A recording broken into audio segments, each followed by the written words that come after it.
ବେଆଇନ ଆଇରନ୍ ଚୋରା ଚାଲାଣ ବେଳେ ମିଳିତ ଚଢ଼ାଉ କରଞ୍ଜିଆ ପୋଲିସ ଏବଂ ମାଇନିଂ ବିଭାଗର ବଡ଼ ଧରଣର ଚଢ଼ାଉ।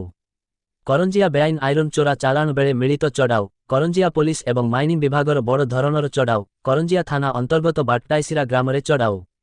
ଚଢ଼ାଉ ବେଳେ ଗୋଟିଏ ଆଇରନ୍ ଭର୍ତ୍ତି 12 ଚକିଆ ଟ୍ରକ୍ ସହିତ ଗୋଟିଏ ଏବଂ ବାଇକ୍ ଜବତ। ତେବେ ଘଟଣାସ୍ଥଳରୁ ମାଫିଆମାନେ ଚମ୍ପଟ ମାରିଥିବା ବେଳେ 3ଟି ଗାଡ଼ି ଜବତ କରି ଅଧିକ ତଦନ୍ତ ଆରମ୍ଭ କରିଛି ବିଭାଗ। ଗତ କିଛି ଦିନ ପୂର୍ବରୁ ମଧ୍ୟ ଏକ ଟ୍ରକ୍କୁ କରଞ୍ଜିଆ ପୋଲିସ ଜବତ କରିଥିଲା।